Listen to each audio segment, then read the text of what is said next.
Ang maikling kwento ay may malinaw na simula, gitna at wakas, at laging kapupulutan ng aral.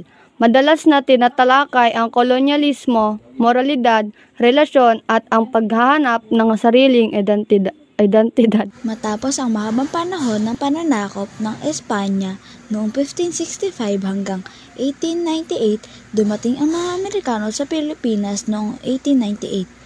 Kasabay ng mga pagbabago sa pamahalaan, edukasyon at lipunan, nagbago rin ang panitikang Pilipino.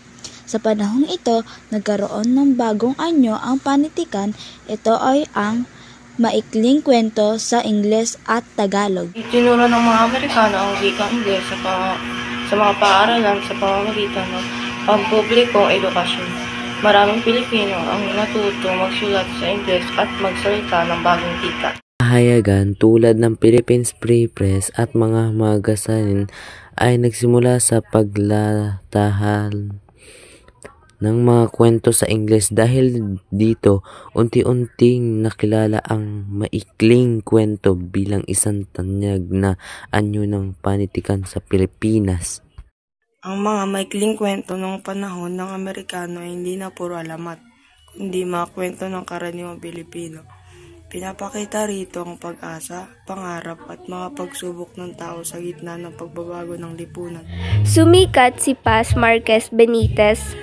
Siya ang may akda ng kwentong Dead Stars na sumasalamin sa damdaming hindi masabi at pagkakahati ng Pilipino sa pagitan ng lumang tradisyon at bagong kultura.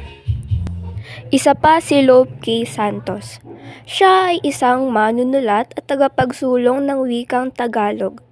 Kilala siya sa kanyang nobela na Banag at Sikat na naglalarawan ng lipunang Pilipino at mga suliranin sa panahon ng Amerikano. Sa pamamagitan ng mga akdang ito, ipinakita ng mga manunulat ang tunay na karanasan, damdamin at kalagayan ng mga Pilipino noong panahon ng Amerikano, sa Ingles man o sa Tagalog. Ang mga maikling kwento noong panahon ng Amerikano ay hindi lamang libangan.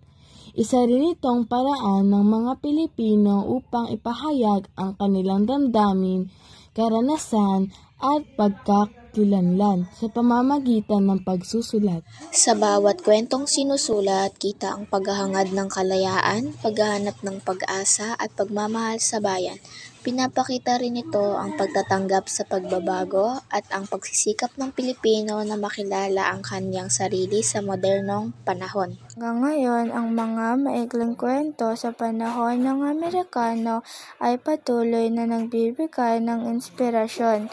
Pinapaalala nito na kahit sa kabila ng pagbabago ng panahon, mananatiling buhay ang ating panitikan at diwang Pilipino.